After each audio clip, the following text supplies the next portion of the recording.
Assalamualaikum warahmatullahi wabarakatuh. Salam sejahtera bagi kita semua. Salam, Om Swastiastu, Namo Buddhaya, salam kebajikan. Yang saya hormati Kepala SMA Negeri 1 Bengkayang, Ibu Sri SPD MPD. Yang saya hormati kedua sumber yang berbahagia pada hari ini, Ibu Selvia MPD dan Ibu Ayuan SPD.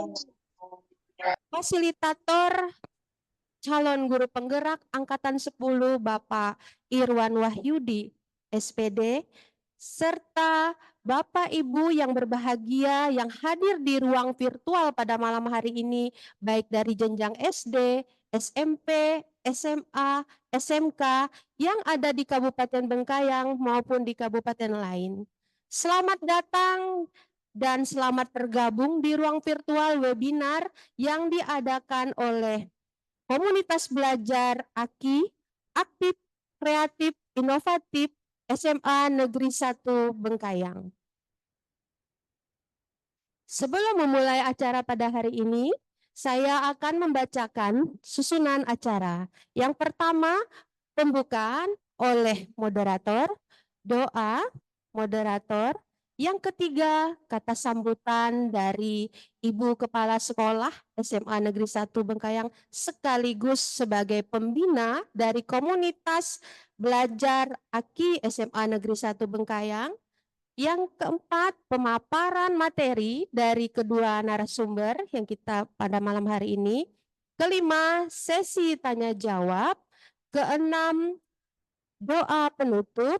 Yang kelima, foto bersama dan penutup. Selanjutnya untuk memulai acara pada hari ini, kita akan mendengarkan kata sambutan dari Kepala Sekolah SMA Negeri 1 Bengkayang, Ibu Srianti SPD, kami silakan. Assalamualaikum warahmatullahi wabarakatuh. Shalom, Om Swastiastu, Namo Buddhaya, salam kebajikan. Adil Kak Palino, Bacuramin Kak Saruga, Basengat Kak Jubata. Selamat malam dan salam sejahtera untuk kita semua. Sungguh saya sangat berbahagia pada malam hari ini bisa membersamai yang ada di dalam ruang virtual kita pada kesempatan malam hari ini.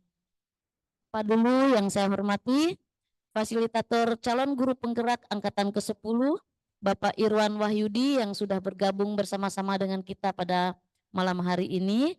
Yang saya hormati kedua narasumber hebat, calon guru penggerak dari Kabupaten Bengkayang yang akan membersamai kita pada malam hari ini juga. Yang pertama, Ibu Selvia dari SMA Negeri 1 Bengkayang dan Ibu Yohana Yohan dari SMA Shalom Bengkayang. Dan yang paling berbahagia pada malam hari ini, Bapak guru hebat yang ada di tingkat SD, SMP, SMA maupun SMK yang bisa bergabung dalam kegiatan virtual kita, yaitu berbagi praktik baik positif. Ibu hebat yang malam hari ini bisa bersama-sama dengan kita, kami sangat menyambut baik kegiatan ini karena ini memang selaras dengan apa yang menjadi tugas dan tanggung jawab kita selama ini, terutama dalam kita melaksanakan proses dalam pembelajaran termasuk juga menyelesaikan program di dalam PMM. Saya berharap ke depannya akan muncul dan kegiatan ini tidak hanya berhenti sampai di sini saja, tetapi akan ada rekan-rekan lain, guru-guru lain yang bersedia untuk berbagi praktik baik dan melakukan kegiatan seperti pada malam hari ini. Tidak lupa saya mengucapkan terima kasih juga kepada penggerak komunitas belajar aktif, kreatif, inovatif atau AKI SMA Negeri 1 Bengkayang, Ibu Sylvia Santi MPD yang sudah menyiapkan tempat dan ruang untuk kita bisa berbagi pada malam hari ini. Bapak Ibu guru hebat, saya hanya bisa menyampaikan selamat mengikuti. Semoga inspirasi, kemudian praktik baik yang malam ini akan dibagikan oleh kedua narasumber kita akan menjadi hal yang baik juga bisa kita terapkan di dalam tugas dan tanggung jawab kita di satuan pendidikan masing-masing. Demikian yang bisa saya sampaikan. Semoga kegiatan ini bermanfaat dan kita bisa maju terus dan untuk memajukan pendidikan di Kabupaten Bengkayang secara umum. Saya akhiri, selamat malam dan salam sejahtera untuk kita semua. Adil Kak Talino, Bacuramin Kak Saruga, Basengat Kak Jubata. Arus. Terima kasih Ibu Sriyanti yang telah memberikan kata sambutannya pada kegiatan kita pada hari ini. Selanjutnya demi kelancaran acara pada malam hari ini, marilah kita membuka acara hari ini dengan doa yang akan saya pimpin. Bapak Ibu silakan berdoa menurut agama dan kepercayaannya masing-masing. Berdoa dimulai.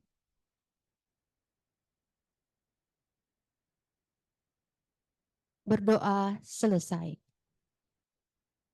Selanjutnya adalah pemaparan dari narasumber webinar kita, yaitu Ibu Yohana Yohan dan Ibu Selvia. Kesempatan pertama saya berikan atau kami berikan kepada Ibu Yohana Yohan, calon guru penggerak angkatan 10, mengajar di SMA swasta Salom Bengkayang. Kepada Ibu Yohana Yohan, saya persilakan. Baik, terima kasih kepada Ibu Edita Nurelesa, OSPD MSI, selaku moderator kita pada malam hari ini, yang telah memberikan kesempatan kepada saya di malam hari ini untuk memberi paparan materi seputar penerapan budaya positif di lingkungan sekolah. Perkenalkan, saya mohon izin share screen Bapak Ibu. Perkenalkan, nama saya Yohana Yohan. Saya mengajar di SMA swasta Salom Bengkayang dan juga sekaligus mengajar di SMAK Santo Thomas Aquinas Bengkayang. Saya mengampu mata pelajaran matematika.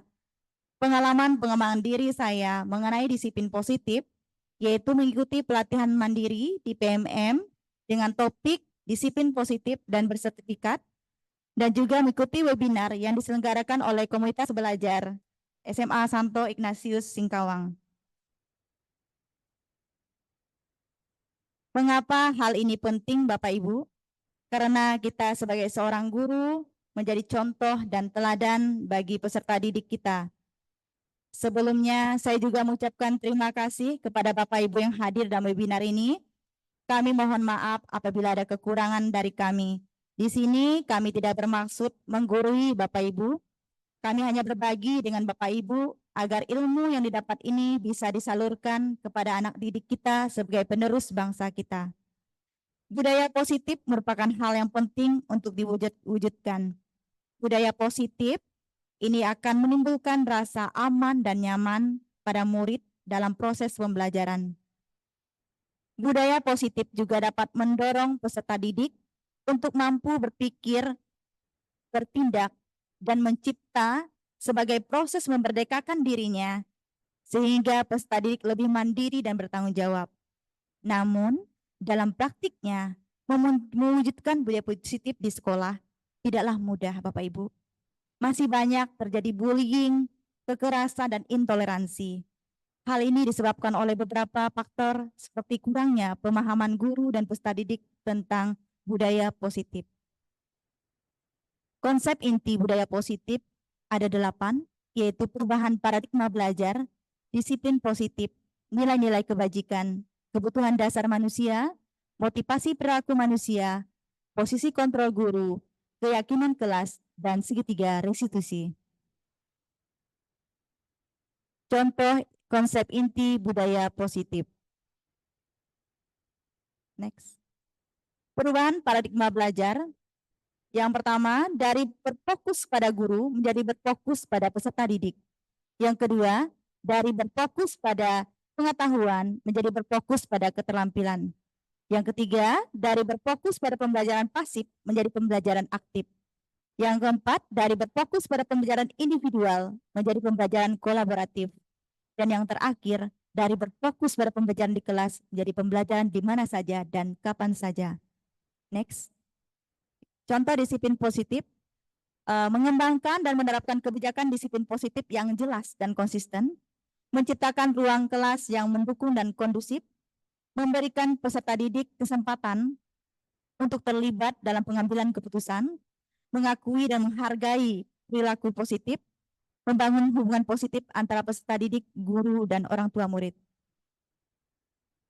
Nilai-nilai kebajikan itu ada 10. Nah, di sini saya mengambil contoh bahwa di sekolah kami SMA Salom, setiap awal bulan itu mengadakan ibadah bulanan. Nah, dari ibadah bulan ini nilai kebajikan yang muncul menginclude semua 10 dari nilai-nilai kebajikan itu. Ada kesabaran, kejujuran, keadilan, tanggung jawab, bersyukur, kasih sayang, keberanian, kerendahan hati, penghormatan, dan ketukunan. Tentu banyak lagi contoh-contoh nilai-nilai kebajikan yang kita lakukan di dalam sekolah yang memiliki kegiatan di dalam sekolah yang memiliki nilai-nilai kebajikan. Kebutuhan dasar manusia, contohnya seorang anak yang lapar akan menangis karena membutuhkan makanan. Seorang orang tua yang kelelahan akan mengantuk karena membutuhkan istirahat. Seorang remaja yang bosan akan mencari hiburan untuk memenuhi kebutuhannya. Seorang dewasa yang merasa kesepian akan mencari pasangan untuk memenuhi kebutuhan akan kasih sayang. Seorang lansia yang merasa tidak berdaya akan membutuhkan bantuan orang lain untuk memenuhi kebutuhannya akan keamanan dan keselamatan. Posisi kontrol. Posisi pertama yaitu pemberi hukuman.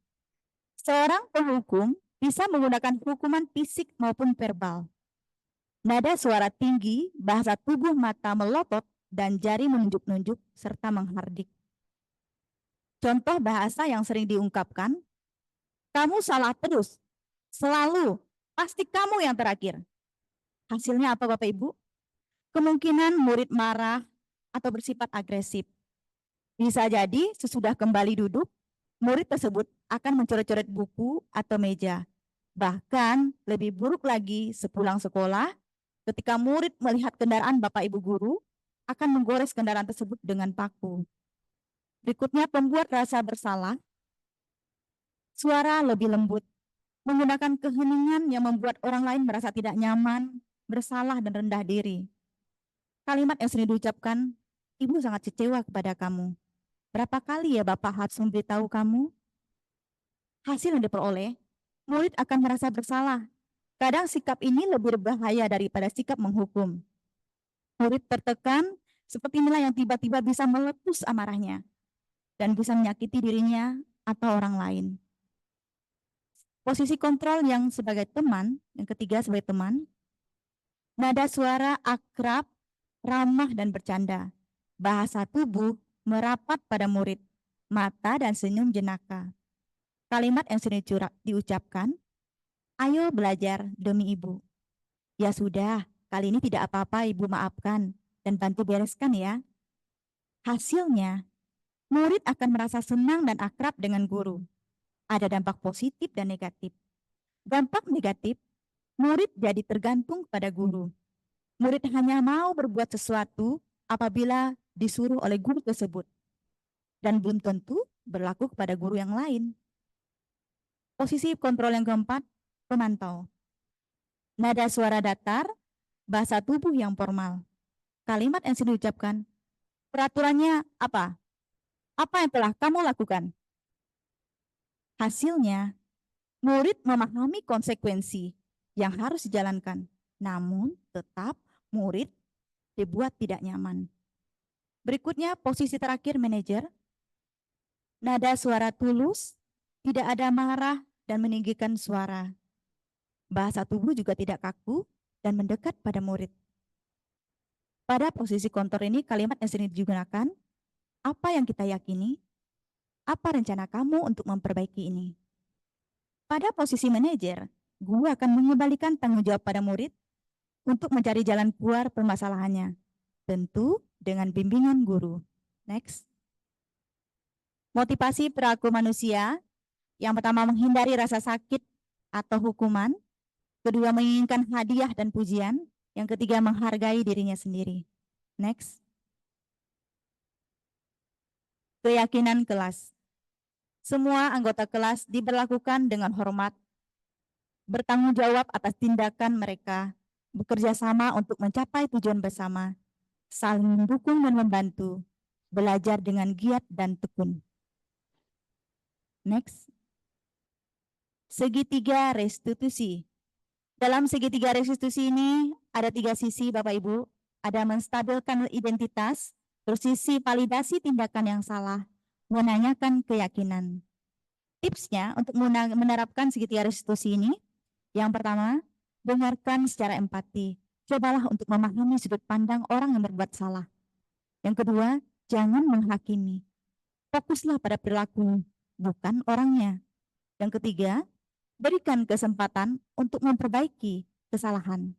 Yang keempat, bantu orang tersebut untuk belajar dari kesalahannya. Next. Nah, ini Bapak Ibu, contoh kontekstualnya yang saya terapkan membentuk keyakinan kelas di kelas 12 IPS 2 SMS Salom Bungkayang.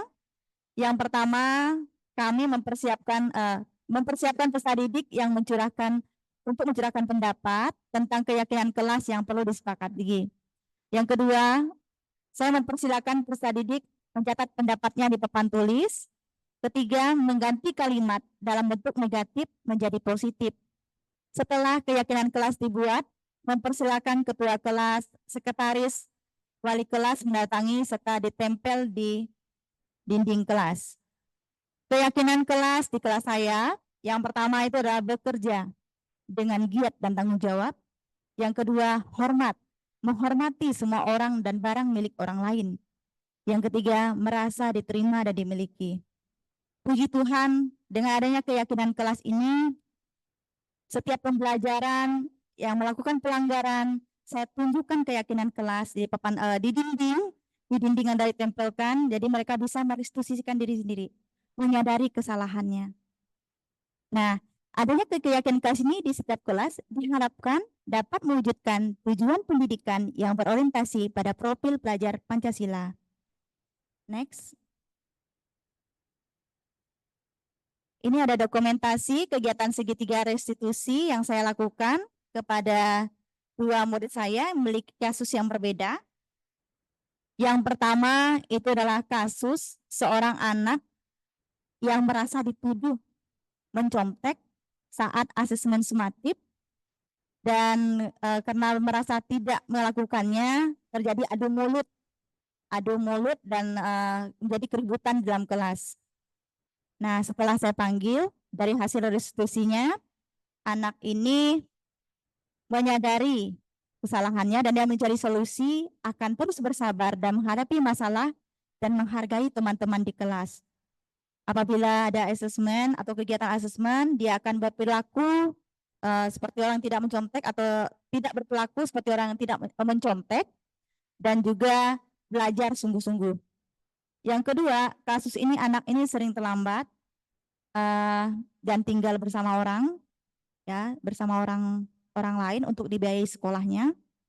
Nah, si anak ini bisa merestitusi dirinya bahwa dia menyadari melanggar keyakinan kelas yaitu disiplin. Jadi solusi yang dia ungkapkan yaitu bahwa dia akan bangun lebih awal dan segera membereskan rumah agar tidak terlambat datang ke sekolah. Dan cara saya juga menanganinya, saya akan bekerja sama dengan orang tua tempat si anak ini tinggal untuk tidak terlambat diantar ke sekolah. Next, Pak. Oke, demikian pemaparan materi dari saya. Saya kembalikan kepada moderator. Sekian dan terima kasih. Terima kasih Ibu Yohana Yohan atas pemaparan materinya yang sangat bagus. Ada 5 poin yang saya bisa tangkap dari penjelasan Ibu Yohana Yohan. Yang pertama, dalam penerapan budaya positif, guru harus mengetahui nilai-nilai kebajikan. Itu yang pertama. Yang kedua, guru dapat membentuk kesepakatan kelas dan keyakinan kelas. Yang ketiga, bagaimana memahami posisi kontrol guru dalam menangani murid. Kemudian yang keempat, bagaimana melaksanakan segitiga restitusi dalam menghadapi siswa yang bermasalah.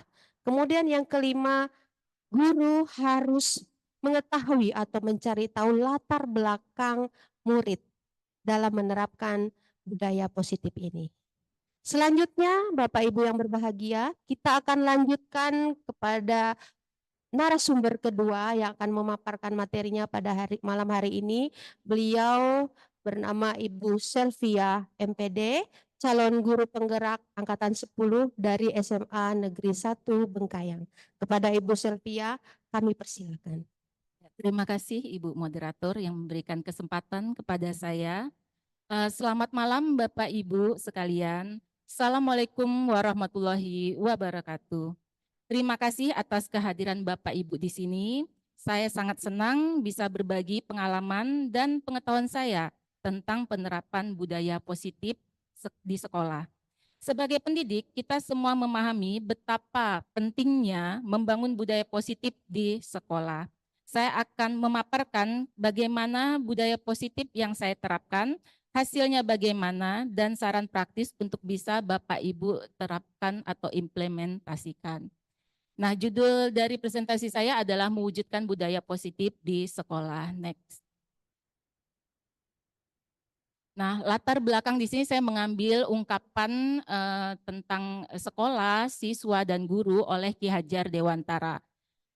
Ki Hajar Dewantara mengumpamakan sekolah sebagai sebuah ladang tempat persemaian bibit. Agar bibit bisa berkembang secara maksimal, maka petani dapat memperbaiki kondisi tanah, memelihara bibit tanaman, memberi pupuk dan air, serta membasmi ulat-ulat atau jamur-jamur yang mengganggu hidup bibit tanaman dan lain sebagainya. Nah, di sini dapat kita ambil kesimpulan bahwa bibit itu merupakan presentasi dari murid, atau murid merupakan contohnya diibaratkan sebagai bibit, kemudian guru diibaratkan sebagai petani, kemudian ladang dan tanah itu diibaratkan sebagai sekolah. Jadi di sini dapat kita ambil kesimpulan bahwa peran petani itu sangat penting sekali. Jadi petanilah yang mengerti tentang bibit yang ditanamnya, keadaan tanah yang cocok untuk bibit itu ditanam, kemudian apa-apa saja yang diperlukan untuk bibit tersebut agar tumbuh subur dan menghasilkan hasil yang baik. Next.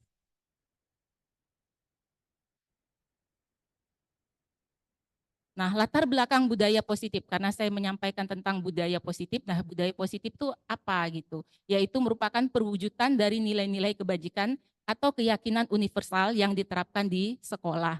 Nah, keyakinan universal itu apa saja? Yaitu nilai-nilai yang baik, contoh kejujuran, bertakwa, menghargai orang lain, dan lain-lain.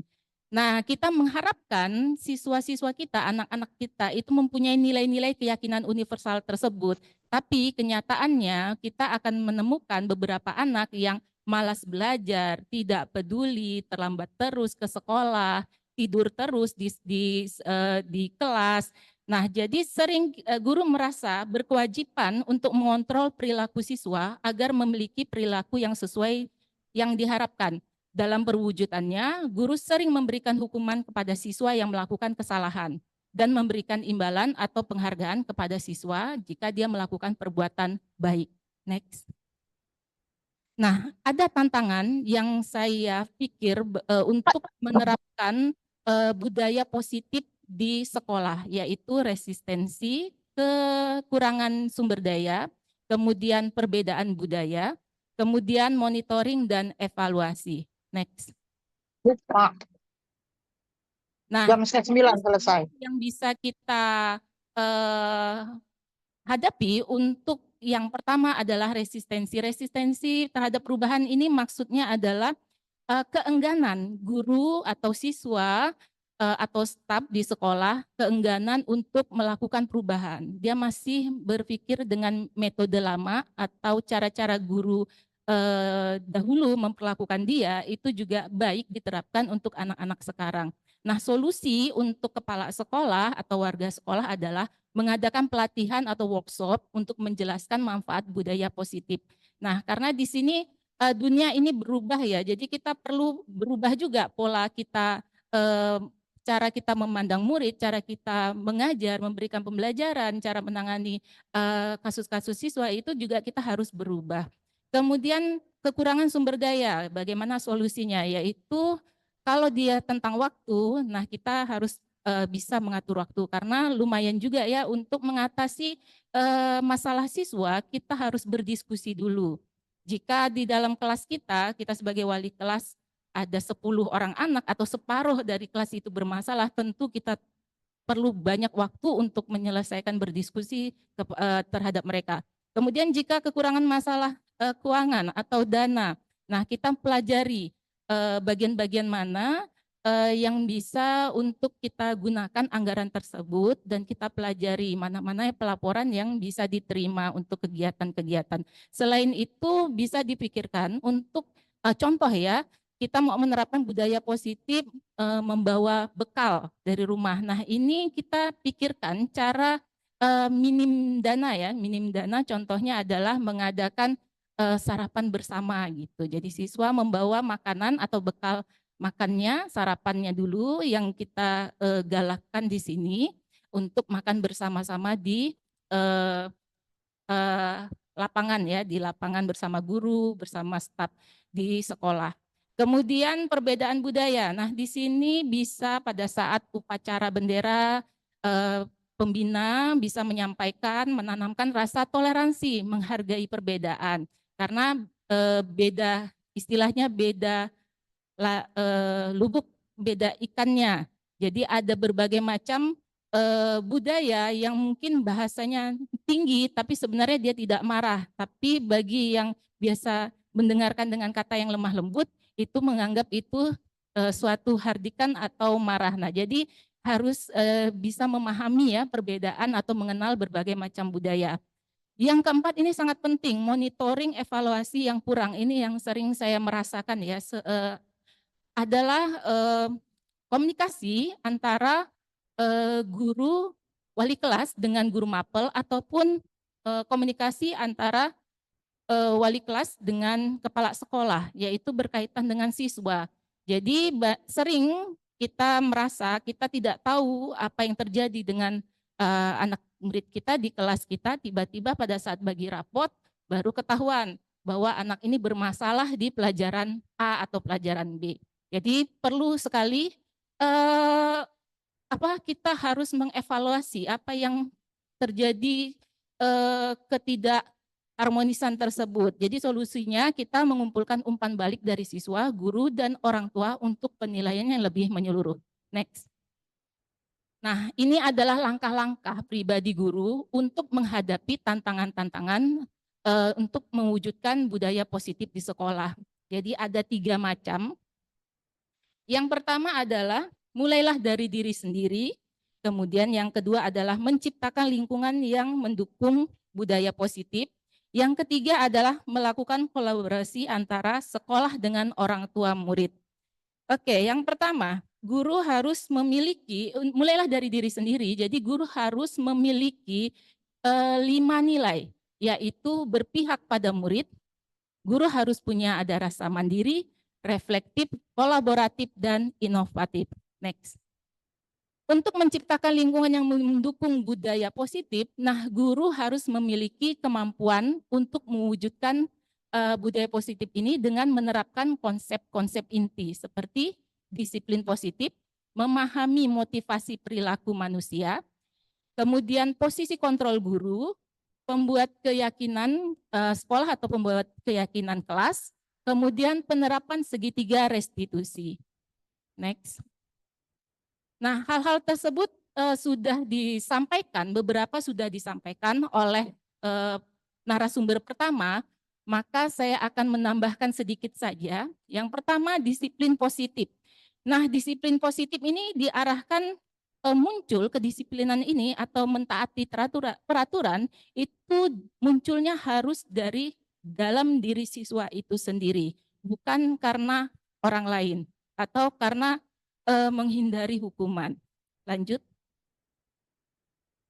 Memahami motivasi perilaku. Nah, saya ambil contoh misalnya, mengapa pergi ke sekolah awal atau tepat waktu istilahnya. Jadi jawabannya bisa berbagai macam ragam ya, motivasi, perilaku datang awal ke sekolah. Bisa jadi dia menghindari hukuman karena yang guru piket pada saat itu sangat garang sekali. Kedua, mungkin mendapat penghargaan dari orang lain atau dilihat sama siapa gitu, jadi nampak bahwa ini anak ini rajin. Kemudian yang ketiga adalah menjadi orang yang mereka inginkan. Misal ada guru yang diidolakannya, wah saya pengen seperti Bu Selvi, saya harus datang awal seperti Bu Selvi. Nah misalnya seperti itu. Kemudian inilah yang paling penting ya, untuk kita bisa tumbuhkan rasa menghargai diri sendiri berdasarkan nilai-nilai yang mereka percayai. Jadi dia melakukan itu dia memang sadar bahwa itulah yang baik. Lanjut. Nah posisi kontrol guru ada 5, yaitu penghukum, pembuat rasa bersalah, kemudian teman, kemudian pemantau, dan manajer. Nah, karena sudah dijelaskan oleh narasumber pertama, maka saya minta masing-masing di diri kita untuk merenung di posisi apakah kita berada. Nah, posisi yang paling baik posisi yang baik adalah di posisi pemantau dan posisi manajer. Tapi yang lebih baik lagi kita berada di posisi manajer. Lanjut. Berikutnya adalah membuat keyakinan sekolah atau kelas. Nah di sini saya sudah membuat keyakinan kelas ya untuk kelas perwalian saya. Sudah setahun ini berjalan. Jadi sebelum saya mengikuti guru penggerak, saya sudah melakukan keyakinan kelas. Saya sudah mencobanya dan sangat-sangat membuat saya merasa nyaman sebagai wali kelas. Nah, bagaimana cara saya membuat keyakinan kelas ini? Next. Nah, saya memberikan beberapa alternatif ya kata-kata untuk yang kita jadikan kesepakatan.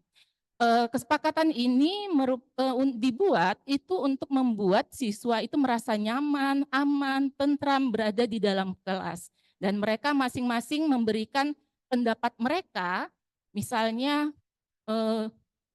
jangan buang sampah sembarangan Bu, misalnya dilarang ribut, selalu menghormati guru. Nah dengan masukan-masukan seperti itu saya membantu membetulkan kata-kata atau kalimat-kalimat mereka menjadi kalimat-kalimat yang positif. Karena keyakinan kelas itu harus bermuatan positif. Jadi tidak ada kata jangan atau tidak menggunakan kata tidak. Misal jangan membuang sampah sembarangan. Nah, itu berkonotasi negatif ya, bernilai negatif maksudnya. Kalimat itu kalimat negatif maksudnya, jadi dirubah menjadi kalimat yang positif, yaitu menjaga kebersihan. Nah mereka menuliskan sendiri, sudah sepakat apa-apa saja, kemudian saya bagi kelompok, misalnya ada 10 lah kesepakatan kelas, maka saya bagi jadi 10 kelompok, masing-masing kelompok menuliskan dengan gaya mereka sendiri, mau seperti apa, mau digambar juga boleh. Kemudian mereka juga menempelkan sendiri di papan pengumuman. Setelah itu mereka tanda tangan masing-masing di papan pengumuman tersebut. Kemudian dibikinlah keyakinan. Nah di sini apa bedanya kesepakatan dengan keyakinan? Nah kalau kesepakatan itu dibuat secara dua arah ya, antara guru dan murid. Jadi dua arah, sama-sama mensepakatinya. Nah sekarang keyakinan itu apa? Adalah nilai-nilai positif yang diyakini itu adalah benar. Misalnya jujur. Nah, misal gini, ada peraturan menggunakan helm saat berkendara. Tapi itu adalah peraturan harus menggunakan helm. Nah, kenapa harus menggunakan helm? Sebenarnya bukan masalah helmnya, tapi mengapa kita harus menggunakan helm pada saat berkendaraan motor, yaitu menjaga keselamatan. Nah, jadi kita harus meyakinkan, bukan perilakunya, tapi meyakini bahwa menggunakan helm itu untuk keselamatan diri kita. Jadi orang yang sudah yakin itu hal yang baik, maka dia akan mematuhi keyakinan tersebut dibandingkan mentaati peraturan harus menggunakan helm. Oke, next.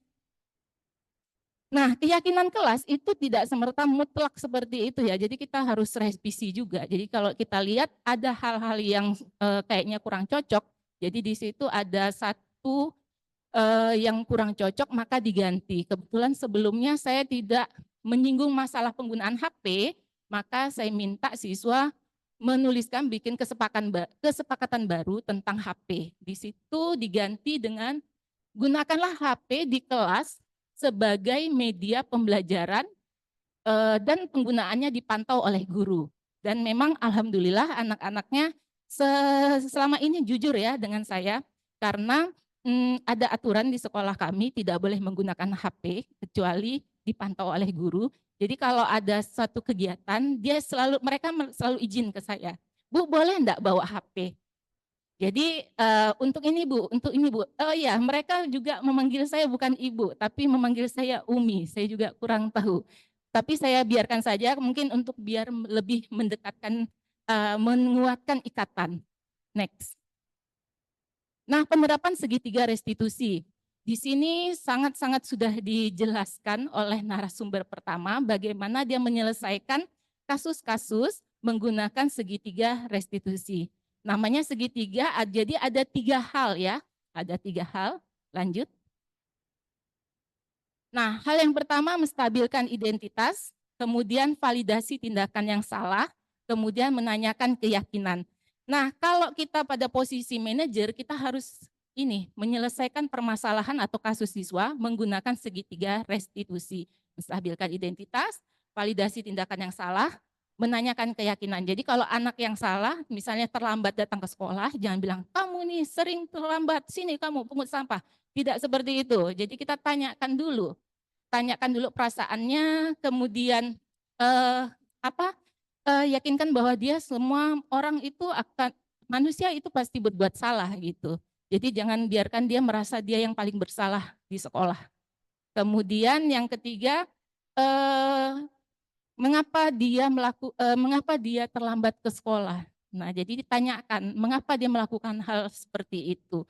Kemudian motivasi murid itu untuk menyadari kesalahannya dan dia yang mencarikan solusinya sendiri, Misalnya kalau dia terlambat datang ke sekolah, kemudian dia memberikan solusinya, Bu, karena saya terlambat hari ini, saya mau menebusnya, mau memungut sampah, ya silahkan. Karena dia yang mau menghukum dirinya sendiri, memberi konsekuensi sendiri, ya silahkan saja. Jadi bukan dari kita yang memberikan hukuman. Dan selain itu guru juga harus bisa memberikan solusi agar siswa atau murid semakin percaya diri untuk berbuat menjadi yang lebih baik. Lanjut. Nah, ini ada foto saya menyelesaikan kasus. Kasus yang pertama adalah siswa yang suka terlambat mengerjakan tugas.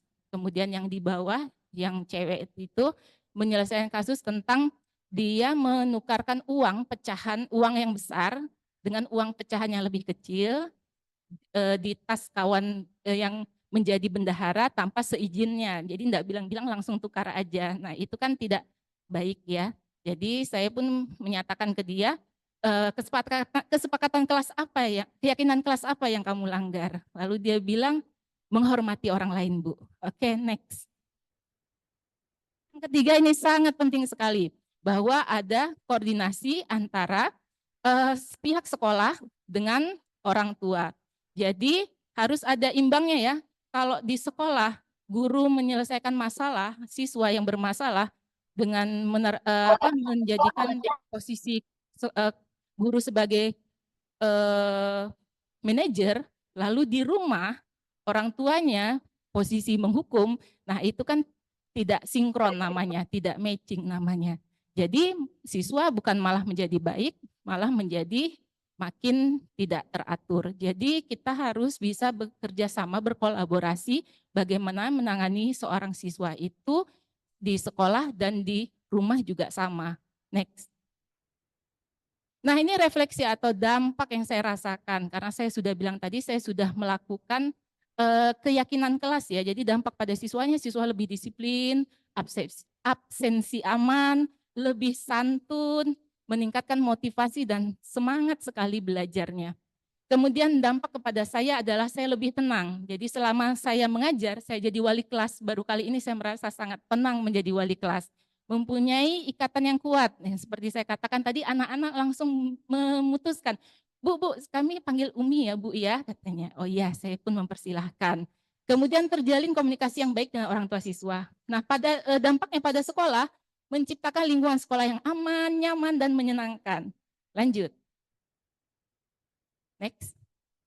Nah, kesimpulannya, membangun budaya positif di sekolah membutuhkan komitmen dan kerjasama dari seluruh warga sekolah.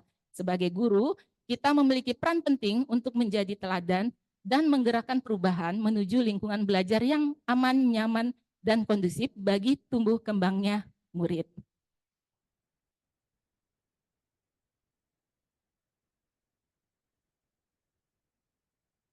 Next. Terima kasih atas perhatian dan partisipasi Bapak Ibu semua. Saya harap informasi dan pengalaman yang telah saya berikan dapat memberikan inspirasi kepada Bapak Ibu. Terima kasih sekali lagi, semoga kita terus dapat memberikan yang terbaik untuk perkembangan murid kita. Saya kembalikan kepada moderator. Assalamualaikum warahmatullahi wabarakatuh. Luar biasa Ibu Selvia atas pemaparan materinya. Ada beberapa poin yang bisa saya ambil pada materi yang disampaikan Ibu Selvia, Bapak Ibu. Yang pertama, latar belakang mengapa budaya positif itu harus kita laksanakan atau kita lakukan kepada anak murid kita, yaitu berdasarkan filosofi Ki Hajar Dewantara yang mengibaratkan bahwa guru itu petani dan murid itu adalah tanaman, dan sekolah itu seperti ladang atau tanah untuk menghidupkan tanaman tersebut. Kemudian yang kedua adalah tantangan dan solusi yang mungkin akan dihadapi oleh guru dalam menerapkan budaya positif. Kemudian yang ketiga, langkah-langkah guru dalam menghadapi tantangan tersebut. Kemudian berikutnya adalah motivasi, bagaimana membangun motivasi intrinsik dari murid. Bapak Ibu yang berbahagia, kita masuk pada sesi tanya jawab. Untuk dua penanya, kami persilakan, nanti kita akan membuka mungkin 4 penanya. Kita sesuaikan waktu ya Bapak Ibu, karena waktu kita hanya 1 jam. Jadi kami persilakan kepada Bapak Ibu untuk bertanya pada kedua narasumber, yaitu sebutkan nama, kemudian asal sekolah, dan bertanya kepada siapa, narasumber siapa. Terima kasih. Silakan Bapak Ibu. Yang mau bertanya silakan raise hand, Bapak Ibu.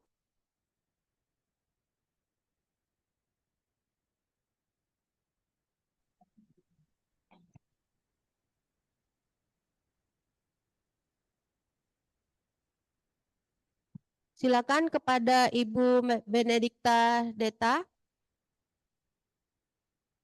Baik, terima kasih sudah kedengaran suara saya. Ya, kedengaran Ibu. Oh ya, soalnya di sini susah sinyal jadi tidak bisa buka kamera. Tidak apa-apa. Ya, langsung saja ini. Saya buka dulu, saya coba buka kameranya ya. Oke, bisa.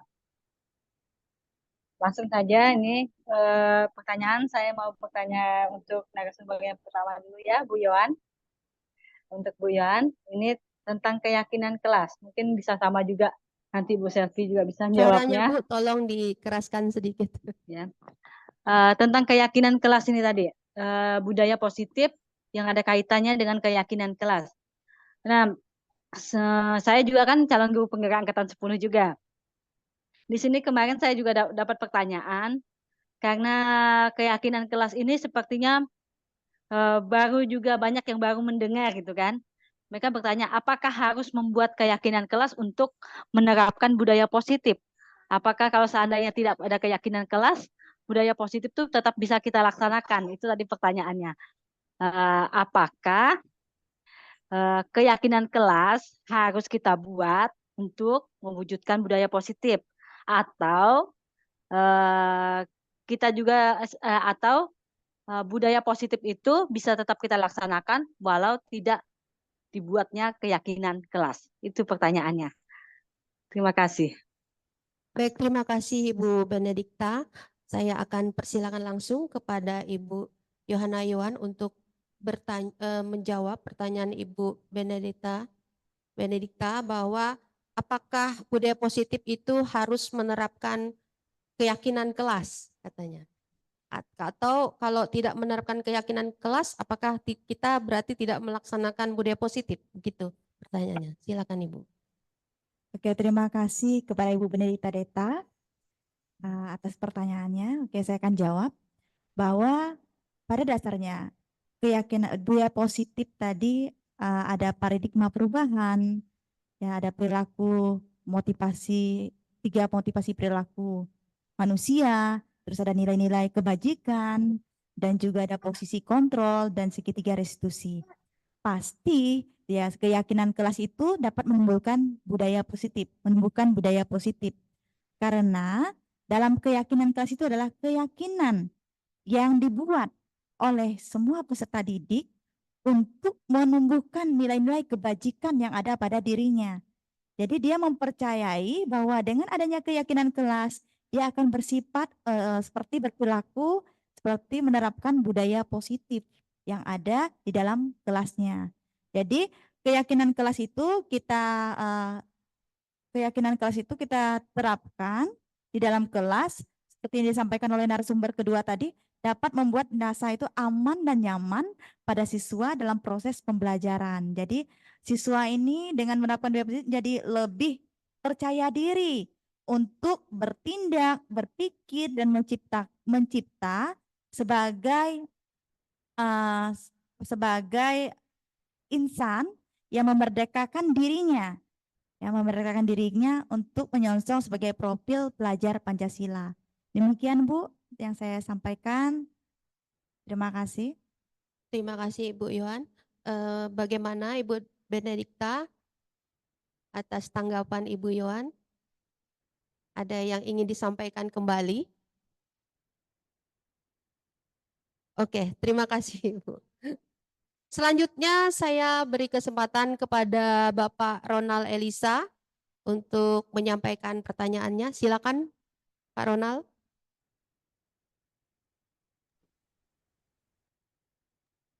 Oke, selamat malam Ibu Moderator. Selamat malam Pak. Selamat malam juga untuk kedua narasumber yang keren hari ini. Sebelumnya saya mau apresiasi dulu buat Ibu Selvi dan Ibu Yowan. Sangat-sangat bermanfaat buat kami, para guru juga, terkhusus pada seluruh guru yang hadir di kegiatan ini, Zoom ini pada malam hari ini. Perkenalkan saya Ronald Elisa, saya guru di SMA Negeri 1 Jagoy Babang. Saya ingin bertanya. Mohon maaf Pak Ronald, volume suaranya dikeraskan. Oke. Kamera juga di-on-kan, tolong. Terima kasih. Oh iya, kok saya lupa. Saya on-kan kamera, oke. Oke. Selamat malam semuanya. Baru kelihatan wajah gantengnya. Iya, sorry, Jago lagi hujan kuat nih. Kebetulan baru habis dari puskesmas juga, jadi baru sampai ke rumah. Oke, baiklah. Ya, suara saya sudah jelas. Jelas. Saya ingin bertanya kepada Ibu narasumber, Ibu Selvi, dan juga mungkin boleh juga nanti mungkin dijawab oleh Ibu Yowan berkaitan dengan segitiga restitusi. Seperti kita ketahui bahwa dalam sekolah itu pasti kita banyak sekali menjumpai atau menemui peserta didik kita yang mungkin bisa dikategorikan ya tanda kutip nakal seperti itu. Nah, saya ingin menanyakan apakah ada tips-tipsnya jika misalnya ketika kita menemui anak yang yang punya masalah, terus kita sudah menerapkan segitiga restitusi nih, tetapi anak itu sepertinya tidak berubah gitu, malah terulang lagi. Nah, apakah ada tips-tips tersendiri dari Ibu Selvi ataupun Ibu Yowan, bagaimana caranya agar segitiga restitusi itu sendiri dapat diimplementasikan kepada peserta didik seperti itu?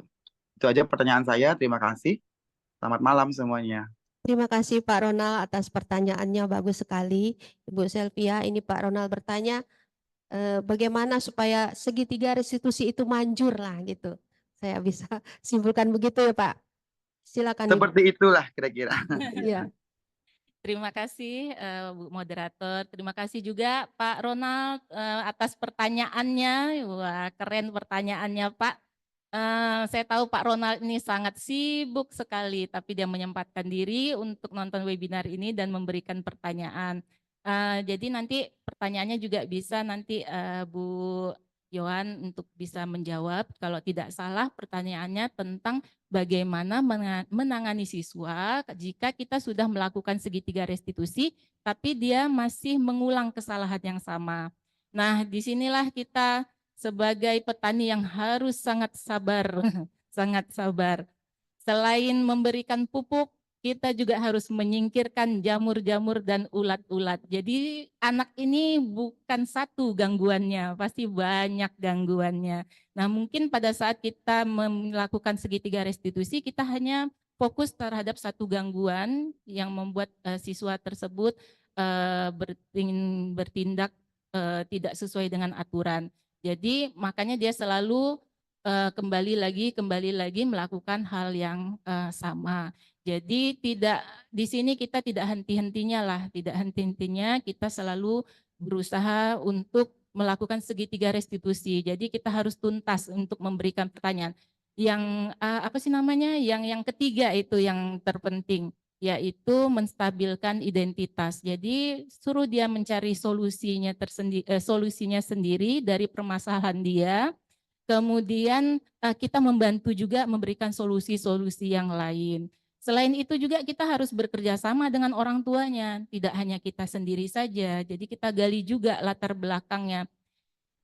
Saya rasa anak-anak sekarang banyak sekali ya permasalahan-permasalahan, saya tidak tahu lah. Mungkin dulu juga sebenarnya ada permasalahan psikologis juga, cuma tidak terdeteksi.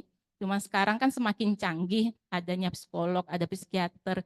Jadi banyak ada siswa-siswa yang mengalami gangguan-gangguan psikis gitu, psikologisnya. Nah itu kalau sudah ada gangguan seperti itu ya kita agak susah untuk menyelesaikannya karena kita kan kapasitasnya kita sebagai guru bukan psikolog kan. Nah jadi kalau ada yang hal seperti itu ya kita sarankan kepada orang tuanya untuk ke psikolog untuk menangani anaknya lebih lanjut. Bukan ke psikolog itu artinya tandanya anak tuh gila, tidak. Jadi banyak permasalahan-permasalahan yang kita itu tidak terpikir. Justru orang tuanya di psikolog bagaimana menangani anak yang seperti itu. Saya tidak jelas juga ya permasalahan atau kasusnya seperti apa, saya anggap beratlah kasusnya ini. Karena sudah di restitusi, segitiga restitusi tidak mempan-mempan. Nah itu tanggapan dari saya, mudah-mudahan bisa dipahami oleh Pak Ronald. Terima kasih, saya kembalikan ke moderator. Terima kasih Bu Selvi atas jawabannya. Bagaimana Pak Ronald? Ya, baik, terima kasih Bu. Sudah sangat membantu jawabannya. Intinya sabar ya Ibu ya, pastinya pertama. Siap Ibu. Terima kasih, sudah jelas. Terima kasih Pak Ronald. Saya juga ingatkan kepada Bapak Ibu untuk mengisi presensi yang sudah kita sempatkan pada kolom komentar. Bapak Ibu, berikutnya saya akan memberi satu saja lagi kesempatan bertanya, mengingat waktu kita terbatas.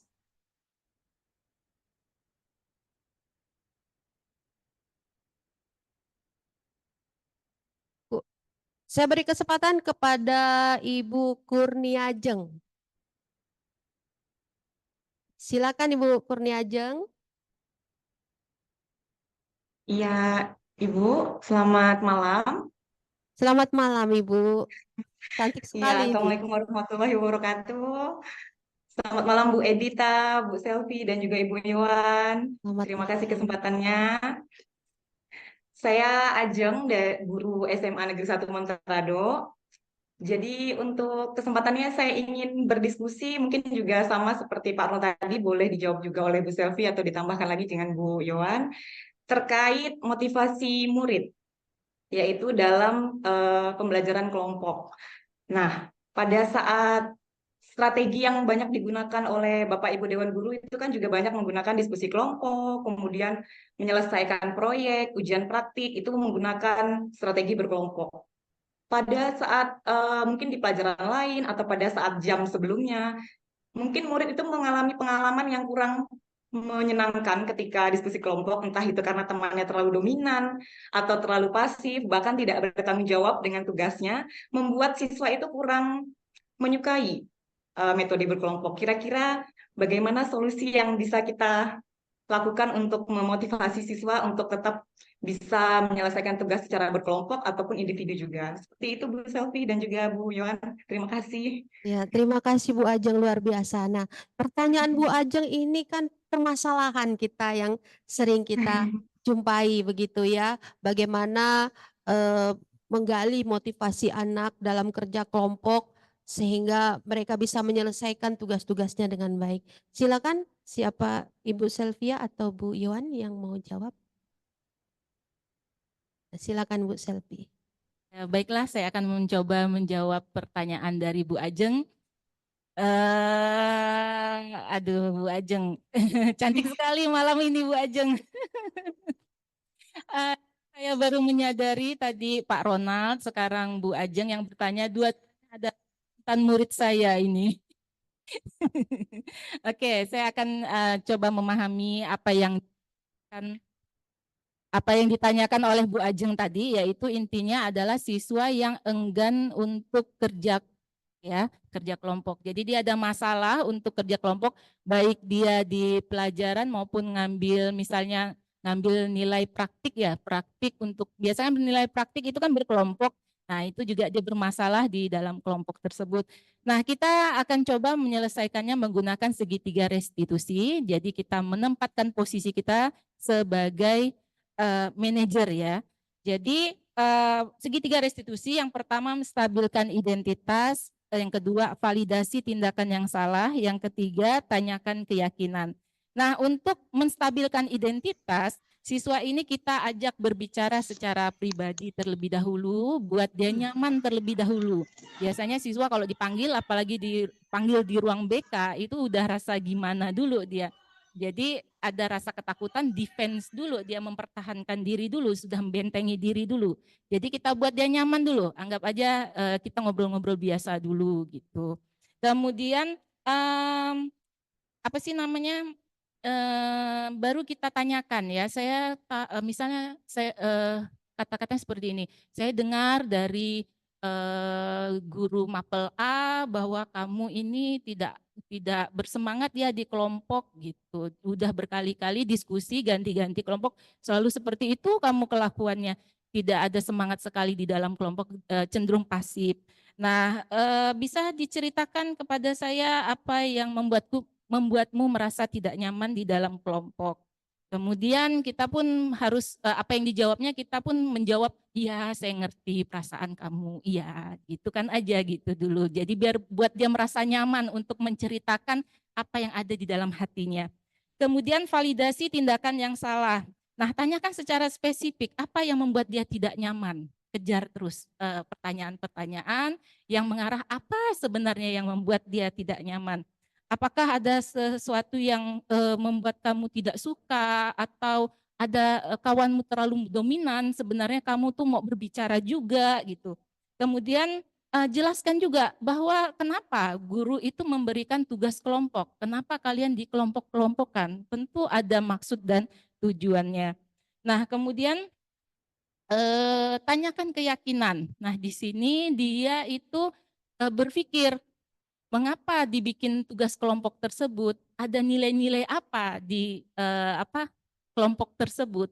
Tentu ada nilai-nilai kolaborasi kan. Jadi sebenarnya ada pembelajaran membuat siswa itu belajar bersosialisasi, belajar untuk mengemukakan pendapat, menerima pendapat, menghargai orang lain. Karena itu adalah bekal untuk dia nanti di dunia kehidupan nanti setelah di dunia kerja dia nanti. Itu kan penting buat si anak, dan itu kita minta dia yang memikirkannya, bukan dari kita, tapi kita arahkan. Akhirnya dia kan bisa paham sendiri, oh ternyata penting ya kerja kelompok. Kemudian kita kasih kita diskusikan bahwa dia tuh nyamannya belajar seperti apa. Kalau dia masih enggan mau berkelompok, jadi kita tanyakan, kamu nyamannya seperti apa? Seandainya dia bilang saya mau dengan teman akrab saya Bu yang biasa sebangku dengan saya, itu aja, saya enggak mau yang lain. Nah kita persilahkan, karena itulah yang membuat dia nyaman. Pertama kita bikin dia dalam kelompok kecil dulu, berdua aja, lama-lama nanti kita bisa arahkan dia ke kelompok yang besar, misalnya 4 orang atau 5 orang. Jadi berkelompok berteman, sudah dia mengambil teman, satu teman itu udah suatu langkah yang baik untuk dia bisa bersosialisasi. Nah kemudian minta dia memberikan solusi-solusi lain. Selain tadi dia mencari ada teman untuk dia bisa berkolaborasi atau solusi-solusi yang lain untuk untuk mengatasi masalahnya. Jadi kita dengarkan apa maunya dia. Dan jika itu masih belum membantu, kita kasih alternatif solusi yang lain. Dan itu yang bisa saya jawab. Mungkin ada tambahan kali dari Bu Yohan? Silakan Bu Yohan.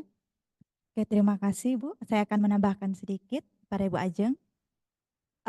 Menurut saya, bagi siswa yang tidak mau bekerja kelompok, sebelumnya kita sudah membuat kesepakatan kelas, keyakinan kelas untuk menumbuhkan budaya positif. Nah, kita kembalikan lagi, kita tanya kepada anak tersebut, apa keyakinan kelas kita? Kita panggil dulu, mungkin kita kenali dulu karakternya. Bisa juga kita observasi karakter si anak ini. Dia sukanya belajarnya bentuknya seperti apa, atau gaya belajarnya seperti apa. Atau seperti yang tadi, paradigma perubahan belajar. Mungkin lebih bagusnya mungkin dia menginginkan pembelajaran di luar kelas. Nah, mungkin lebih asik. Karena pengalaman saya sendiri, mengajar itu ada siswa yang pasif dalam pengetahuan, tetapi ketika saya memperlakukan pembelajaran di luar kelas, saya minta contoh dalam pembelajaran matematika itu statistika, dia membuat tabel distribusi, tapi saya minta himpunkan semua objek-objek yang ada di luar kelas, baik itu dari barang-barang bekas, baik dari jenis daun dan sebagainya. Jadi mereka aktif. Jadi yang pasif, yang tidak mau bekerja ini, yang saya nilai, yang sekiranya kalau dikasih tugas yang monoton, dia ya nilainya ya bisa dibilang nilainya ya kadang tidak mencapai KKM dan sebagainya. Tetapi ketika dikasih kesempatan untuk belajar di luar kelas dengan atau dikasih praktek yang menarik, ya, ditambah lagi kita berikan ice breaking awal-awal masuk pembelajaran, itu saya rasa bisa membantu si anak. Karena tugas kita sebagai seorang guru di sini adalah sebagai suri teladan bagi siswa. Kita sebagai contoh, kita juga harus memiliki nilai kebajikan. Bersama dengan menyikapi anak seperti ini, ya tentunya kita memiliki kesabaran yang tinggi. Dan saya rasa dengan memiliki nilai kebajikan itu juga sudah tercerminkan bahwa mengapa kita mau memilih profesi sebagai seorang guru. Seperti itu Bu Ajeng, terima kasih. Ya, terima kasih Bu Selvia dan Bu Yana Yohan atas tanggapannya terhadap pertanyaan Ibu Ajeng. Bagaimana Ibu Ajeng, ada yang mau disampaikan kembali? Iya Bu, jadi terima kasih ini untuk asupan ide dan juga referensi solusinya dari dua narasumber. Jadi karena guru juga ternyata perlu sumber belajar juga, karena siangnya kita ngasih informasi, jadi mungkin malam seperti ini kita bisa dapatkan informasi dari acara-acara seperti ini. Terima kasih Bu Selvi dan juga Bu Yon untuk asupan ide dan referensi solusinya. Terima kasih juga Bu Edith sebagai moderator. Salam untuk Bapak Ibu guru di sana. Semoga sehat selalu. Salam kembali. Terima kasih Bu Ajeng. Baik Bapak Ibu, dikarenakan keterbatasan waktu, kami mohon maaf untuk sesi tanya jawab. Kami tutup. Jika ada pertanyaan atau hal yang ingin didiskusikan kepada kedua narasumber kami persilakan untuk menghubungi beliau berdua ini secara langsung. Siapa tahu ilmunya bertambah lagi. Jadi kami juga berterima kasih kepada Ibu Selvia dan Bu Yohana Yohan sudi berbagi ilmu pada malam hari ini. Semoga ilmu yang kita dapatkan, pengetahuan yang kita dapatkan pada malam hari ini bermanfaat bagi Bapak Ibu semua dalam menerapkan budaya positif. Amin. Berikutnya Bapak Ibu, kita setelah ini kita akan doa penutup, kemudian tolong jangan meninggalkan room dulu. Setelah doa kita akan melaksanakan foto bersama sebagai dokumentasi. Tolong dibuka, mohon kesediaannya untuk membuka kamera. Demikian. Ya, terima kasih Bapak Ibu. Terima kasih sudah hadir malam hari ini sampai mengikuti sampai selesai. Untuk menutup acara hari ini, kita mengucap syukur kepada Tuhan karena proses webinar pada malam hari ini berjalan lancar. Mari Bapak Ibu kita berdoa menurut agama dan keyakinan kita masing-masing. Berdoa dimulai. Motornya kedua aktif knalpotnya harus makan modifikator untuk mengingat meredes dari Berdoa selesai. Kita masuk ke foto sesi bersama.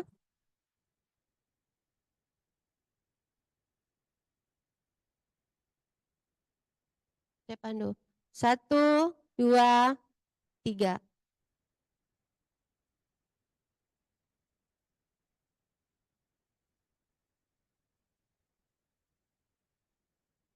Ganti gaya Bapak Ibu. Oke. 1, 2, 3.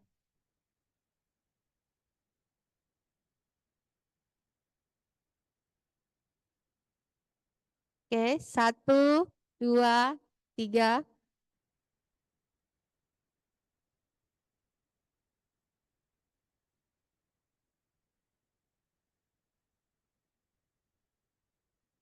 Baik, setelah berakhirnya sesi foto, maka berakhir pula kegiatan webinar berbagi praktik baik dengan topik budaya positif. Terima kasih Bapak Ibu sudah hadir di webinar malam hari ini.